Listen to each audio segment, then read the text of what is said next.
এক গ্রামে বাস করত একটি বুড়ি।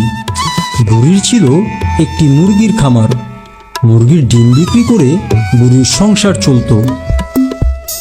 বুড়ির মুরগিগুলো অনেক বড় হয়ে গেছে, আমাকে কিছু মুরগি খেতে হবে। বাহ, যা দেখতে হয়েছে না মুরগিগুলো। যাই চুপি চুপি মুরগিগুলোর কাছে। কে রে এখানে? ও শিয়াল, দাঁড়া, তোকে দেখাচ্ছি মজা।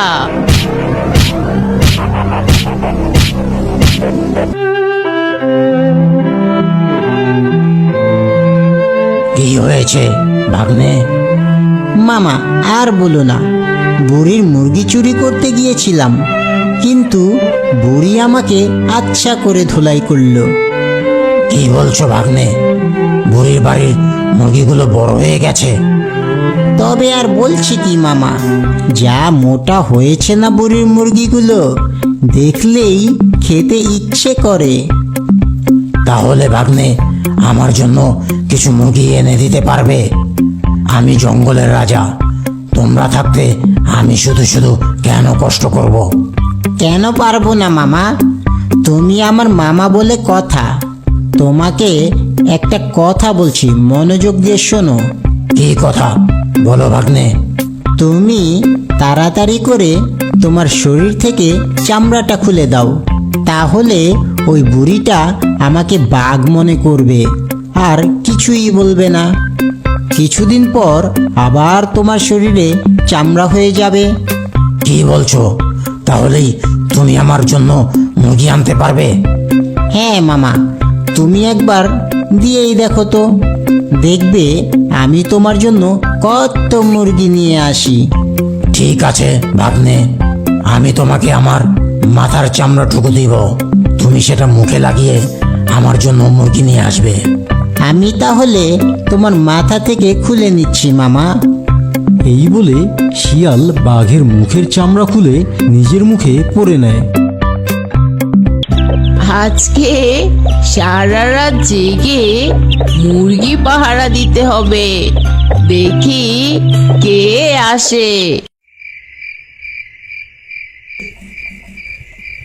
শিয়াল যখনই বুড়ির মুরগিগুলোকে ধরতে যায়, অমনি মুরগিগুলো শব্দ করে ওঠে। মুরগিগুলোর শব্দ শুনতে পেয়ে বুড়ি সেখানে চলে আসে আর এসে শিয়ালকে দেখতে পায়। তুই প্রতিদিন আমার বাড়ির মুরগি খেতে আসিস, আজকে তোকে আমি মেরেই ফেলবো। আর কোনোদিন তুই আমার বাড়ির মুরগি খেতে আসতে পারবি না। বুড়ি আমাকে শিয়াল ভাবছে না বাঘ ভাবছে বুঝতে পারছি না। এখন এখান থেকে না গেলে জীবনটা আমার চলে যাবে। শিয়াল তাড়াতাড়ি করে জঙ্গলে চলে যায়। বাঘ মামা, তুমি এখানে শুয়ে আছো, আর ওদিকে মানুষ এখন তোমাকে আর ভয় পায় না। তোমার মুখোশ পরে যাওয়ার পরও বুড়ি আমাকে দেখে একটুও ভয় পেল না। কি, আমি হলাম পশুর রাজা আর আমাকে দেখে কেউ ভয় পায় না? তুমি এসব কি বলছো ভাগ্নে? তবে আর কি বলছি মামা, বুড়ি যেভাবে আমাকে তাড়া করলো, তোমাকে ভয় পেলে তো এরকম করার কথা না। এখন আমার খুব ক্ষুধা পেয়েছে, মুরগি দাও আমাকে। মুরগি কোথায় পাবো বাঘ মামা? আমি তো কিছু আনতে পারলাম না তোমার জন্য। আমি তোমার জন্য অনেকক্ষণ যাবৎ ক্ষুধা পেটে অপেক্ষা করছি, তাড়াতাড়ি আমাকে কিছু খেতে দাও। আমি কোথায় কি পাবো? আমিও তো কিছু খাইনি। তবে বাঘ মামা, এখন আর কি করবে? এই নাও, তোমার শরীরের এই চামড়াটুকুই খেয়ে নাও। খুব ক্ষুধা পেয়েছে, কিছু না খেলে আমি মারাই যাব। এখন আর কি করার, দাও তাহলে এটাই খাই। বাঘটা কত বোকা, আমি যেভাবেই বলি সব কিছু বিশ্বাস করে নেয়। সে আবার হয়েছে জঙ্গলের রাজা। বোকা বাঘ। আমি এখন যাই, দেখি নিজের জন্য কিছু পাই কিনা। আমি এখন আসছি বাঘ মামা। হ্যাঁ ভাগ্নে, আমি তো এখন কিছু শিকার করতে পারবো না। তোমার জন্য কাল কিছু নিয়ে আসব। এই বলে শিয়াল সেখান থেকে চলে যায়। পথে যেতে যেতে হঠাৎ সে দেখতে পেল একটি পাখি পথে পড়ে কাতরাচ্ছে। এই তো আমি আমার শিকার পেয়ে গেছি। এখন এটা খেলেই আমার ক্ষুধা চলে যাবে। আর ওদিকে বাঘ মামা শুয়ে শুয়ে কাঁদতে থাকবে। সত্যি আমি অনেক বুদ্ধিমান। কিছুদিন পর বাঘ মামা কেমন আছো? তোমার এখনো নতুন চামড়া হলো না? না ভাগ্নে, এখনো তো হচ্ছে না। চিন্তা করো না বাঘ মামা, তোমার চামড়া কিছুদিনের মধ্যেই হয়ে যাবে। এভাবে আর থাকতে পারছি না, অনেক কষ্ট হচ্ছে। বাঘ মামা চলো আমরা দুজনে মিলে একসাথে বুড়ির মুরগি ধরতে যাই। আমি এই শরীর নিয়ে কিভাবে যাব? এখন তো আমাকে কেউ দেখে ভয়ই পাবে না। তুমি আমার সাথে চলো। তুমি শুধু দাঁড়িয়ে থাকবে আর আমি মুরগি চুরি করব। তাহলে চলো ভাগ্নে, আমরা আজকে বুড়ির বাড়ির মুরগি খাবো।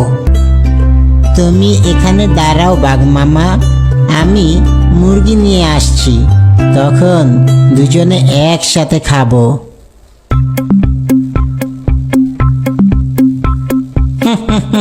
পেয়েছি একটা মুরগি, বোকা বাক্য থাকার।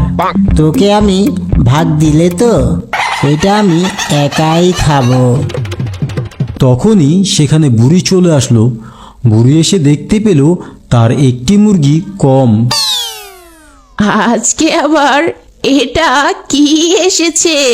কেমন দেখাচ্ছে? এটা বাঘ নাকি শেয়াল তাও তো বুঝতে পারছি না। এটাকে আজ মজা দেখাবো। আর অমনি আড়াল থেকে বাঘের মাথায় একটি পাথর ছুঁড়ে মারল। বাঘের মাথায় চামড়া না থাকার কারণে বাঘ বেশ আহত হলো। আজ কোথায় যাবি? এখনই তোকে একটা দড়ি দিয়ে বেঁধে রাখবো। দেখি পরে কি করে আমার মুরগি চুরি করতে আসিস। ভাগ্নে তো বললো চলে আসবে, এখনো তো আসছে না। বুড়ি একটা দড়ি দিয়ে বাঘকে বেঁধে ফেলল। শিয়াল তো এখনো আসছে না, আজকে বুড়ি হয়তো আমাকে মেরেই ফেলবে। আমার শরীরে শক্তি নেই যে বুড়িকে একটা লাথি মেরে এখান থেকে পালাবো। বাঘ মামাকে আজকে একটা ফাঁদে ফেলেছি।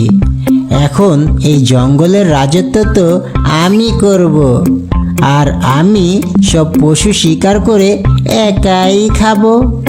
বাঘ মামাকে আর কোনো ভাগ দিতে হবে না। ওরে বাবারে, ওরে মারে, গেলাম রে। আমায় আমায় ছেড়ে দাও বুড়িমা, আর কখনো তোমার মুরগি খেতে আসবো না। ওরে বাবারে, ওরে মারে, গেলাম রে গেলাম। বাঘ মামার অবস্থা তো খুবই খারাপ মনে হচ্ছে, বেচারা মারাই যাবে। কিন্তু এত সহজে তো তোমাকে ছাড়বো না বাঘ মামা, আরো অনেক ফাঁদে ফেলতে হবে। এই বলে শিয়াল বাঘের কাছে যায় এবং বলে, তোমার এমন অবস্থা কি করে হলো বাঘ মামা? তুমি কোথায় গিয়েছিলে ভাগ্নে?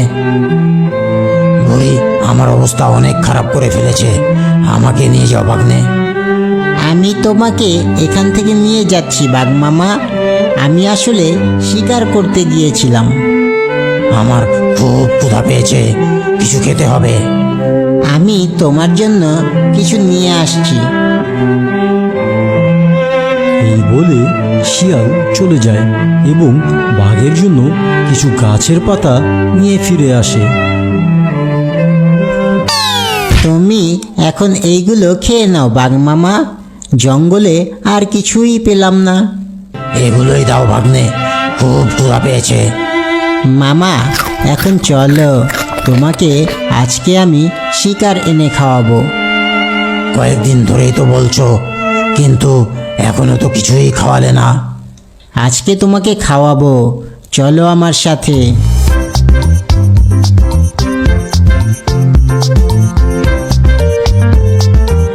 বাঘ মামা, তুমি এই গাছে ওঠো, আমি যখন নামতে বলবো তখন নামবে। আমি তোমার জন্য খাবার নিয়ে আসছি। কিভাবে গাছে উঠবো আমি? আমি তো গাছে উঠতে পারি না। গাছে না উঠলে তো আমি তোমার জন্য শিকার ধরে আনতে পারবো না। তোমাকে দেখে সব শিকার পালাবে। এই বলে শিয়াল সেখান থেকে চলে যায় আর বাঘ গাছে ওঠার চেষ্টা করে, কিন্তু উঠতে পারে না। অনেক কষ্টের পর বাঘ একটা ডালে আটকে থাকে। অনেকক্ষণ হয়ে গেল, কিন্তু শিয়াল এখনো আসছে না। আমি বরং নিচে নেমে পড়ি। আমার নিজেরই কিছু খাওয়ার ব্যবস্থা করতে হবে। অন্যের উপর নির্ভর হয়ে থাকলে আমি না খেয়ে মারা যাব। এই বলে বাঘ জঙ্গলে শিকারের খোঁজে বের হয়, আর পাজি শিয়ালটা কখনো এমুখো হয় না। এই গল্প থেকে আমরা বুঝতে পারি, অন্যের উপর নির্ভরশীল না হয়ে থেকে নিজের কাজ নিজে করাটাই উত্তম।